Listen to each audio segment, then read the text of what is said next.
नमस्कार, स्वागत है आपका। आप देख रहे हैं प्राइम टीवी। करते हैं शुरुआत देश और दुनिया की तमाम खास खबरों के साथ। लखनऊ के गोमती नगर के एक होटल में अंतर्राष्ट्रीय महिला दिवस के अवसर पर आदर्श व्यापार मंडल की महिला इकाई के तत्वाधान में महिला सम्मान समारोह का आयोजन किया गया, जहां संगठन के प्रदेश अध्यक्ष संजय गुप्ता मुख्य अतिथि के रूप में मौजूद रहे। समारोह में सुप्रसिद्ध TV star dolphin Dubey, police प्रशासन से डीसीपी यातायात चारू निगम, लेखन के क्षेत्र से रमा जैन अग्रवाल सहित तमाम महिलाओं को उनके क्षेत्र में बेहतरीन योगदान के लिए सम्मानित किया गया। इस दौरान व्यापारी नेता ने भी इन सभी महिलाओं की सराहना की। महिला शक्ति को पहचाने और जो भी टारगेट आप लाइफ में सेट करते हैं, जो भी करने की आपको लगता है आप में क्षमता है और उसको निखार सकते हैं, तो उसको आप उतनी क्षमता से करें जितना कि कोई सोच भी नहीं सकता आपके अंदर है और आप उसे पहचान सकते हैं।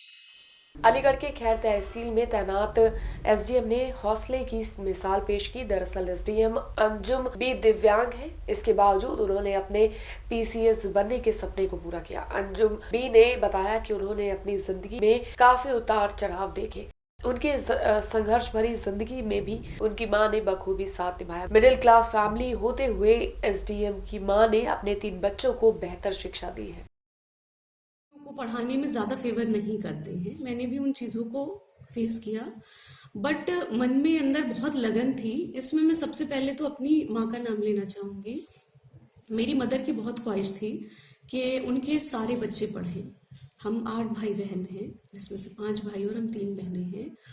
तो एक मध्यम वर्गीय परिवार से मेरा संबंध है, लेकिन उसके बावजूद भी मेरी माँ ने स्वयं संघर्ष किया समाज से और उन्होंने अपने प्रत्येक बच्चे को शिक्षा दिलाई। पूरे देश में जहां सीए को लेकर 2 समुदाय आपस में लड़ झगड़ रहे हैं, वहीं दूसरी ओर अलीगढ़ मुस्लिम यूनिवर्सिटी में सभी धर्मों के छात्र छात्राओं ने मिलकर कैंपस में होली मिलन समारोह का आयोजन किया। इस दौरान सभी छात्र कैंपस के पास स्थित एक मंदिर पर इकट्ठा हुए और सभी ने एक दूसरे को होली के रंगों से रंग दिया। सभी छात्रों ने होली मिलन समारोह का आयोजन रखा, जिसमें सैकड़ों छात्र उपस्थित रहे और सबने बहुत शानदार तरीके से होली को आयोजित किया। यहाँ पे हम सभी धर्मों के छात्रों ने एक साथ होली का आयोजन किया है।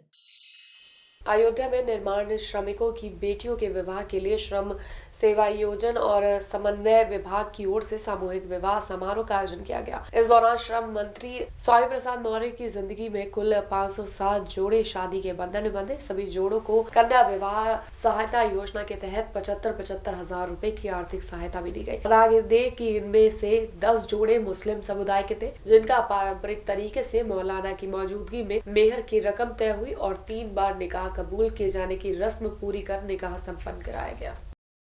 मंत्री आदित्यनाथ योगी जी के नेतृत्व में सबका साथ, सबका विकास, सबका विश्वास की कसौटी पर खरा उतरने का अभियान चला हुआ है। उसी दिशा में श्रम विभाग ने भी पूरे प्रदेश में श्रमिकों के लिए 18 कल्याणकारी योजनाएं ला करके उनके जीवन स्तर को बेहतर बनाने के लिए, उनके चेहरों पर मुस्कान लाने के लिए और साथ ही साथ पैदा होने से लेकर के जीवन के अंतिम क्षण तक के लिए योजनाएं समर्पित की है। आगामी 10 मार्च को होली का त्योहार है। होली के आते ही सारे बाजार रंग, गुलाल और पिचकारी से सज चुके हैं। फर्रुखाबाद के बाजारों में भी होली की रौनक देखने को मिल रही है। यहाँ के दुकानदार की माने तो इस बार चाइनीज पिचकारी की बिल्कुल पूछ नहीं है। लोग हर्बल रंगों की ज्यादा डिमांड कर रहे हैं। दुकानदारों का ये भी कहना है कि वायरस की वजह से लोग बाहर का सामान खरीदने से कतरा रहे हैं। साथ ही ग्राहक इस बार बाजार में कम दिखाई दे रहे हैं, जिसकी वजह से दुकानदारों को घाटा होने की आशंका है। तो ज़्यादातर अब चाइना वाली तो कम ही है, ज़्यादातर अपनी देश की अपनी ही है।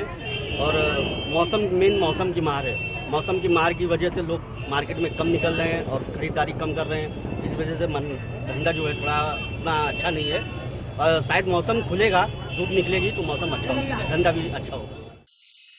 फर्रुखाबाद में एक युवक की संदिग्ध हालत में गोली लगने से मौत हो गई। गोली की आवाज सुनते ही इलाके में हड़कंप मच गया, जिसके बाद स्थानीय लोगों ने घटना की जानकारी पुलिस को दी। वहीं सूचना मिलने पर एसपी समेत अधिकारी मौके पर पहुंचे। घटनास्थल की जांच शुरू की। पुलिस ने घटनास्थल में कारतूस और तमंचा बरामद किया है। पुलिस की पूछताछ में स्थानीय लोगों ने बताया कि घटना के बाद कुछ संदिग्ध लोगों को भागते हुए देखा गया था। पुलिस आसपास में लगे सीसीटीवी कैमरे की मदद से आरोपियों की तलाश शुरू कर दी है।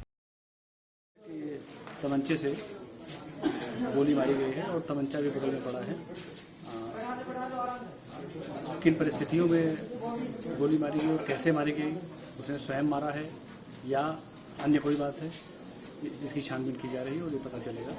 बहरहाल अभी शुरुआती कार्रवाई पंचायतनामा और पोस्टमार्टम। गोरखपुर के कैंट थाना क्षेत्र में पुलिस को बड़ी सफलता लगी है। पुलिस ने टप्पेबाजी, चोरी और चैन स्नैचिंग की घटनाओं को अंजाम देने वाले एक बड़े गैंग का खुलासा करते हुए 21 आरोपियों को गिरफ्तार किया है। साथ ही पुलिस ने आरोपियों के पास से लाखों का सामान भी बरामद किया है। वहीं इस मामले में पुलिस अधीक्षक ने बताया कि ये गैंग देश के कई जगहों पर चोरी, लूट और चैन स्नैचिंग की घटनाओं का अंजाम देकर फरार हो जाता था, जिनकी पुलिस काफी समय से तलाश कर रही थी। फिलहाल अब पुलिस ने बदमाशों को गिरफ्तार करके मामले की जाँच शुरू कर दी है।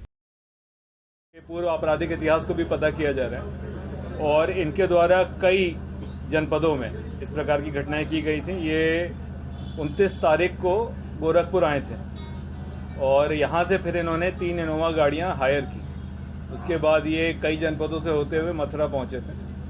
मथुरा में इनके द्वारा कुछ कृत्य किए गए। रास्ते के 1-2 जनपदों में भी कुछ घटनाएं की गई हैं। पूर्व में भी इनके द्वारा गोरखपुर जनपद में घटनाएं की गई हैं जो इन्होंने स्वीकारा है। और फिर वापस ये गोरखपुर जनपद वापस लौट के आए थे वहाँ पे 4-5 दिन के कृत्यों के बाद, और यहाँ पर फिर से संगठित होकर इस प्रकार के कृत्य करने की तैयारी में।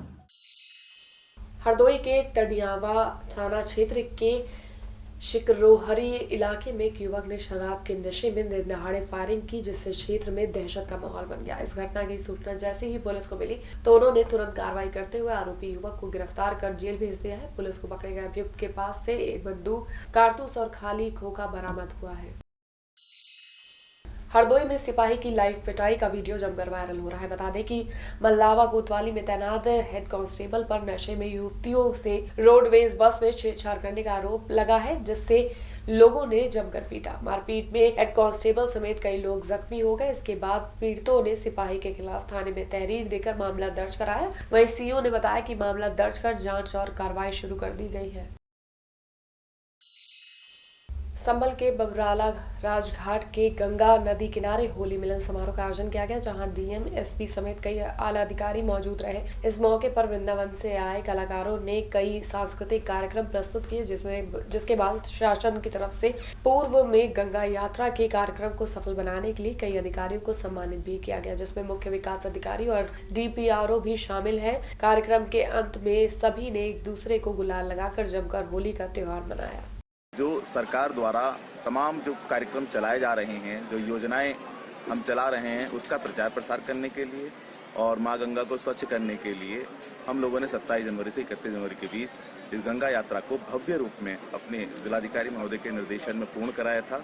उसी के लिए आज ये सम्मान दिया गया। तो सर कैसा लग रहा है आपको? बहुत अच्छा लग रहा है। अच्छा कार्य करने के बाद अगर इस तरह से सम्मान मिलता है तो निश्चित ही मनोबल बढ़ता है और आगे भी हम बहुत अच्छा कार्य करेंगे।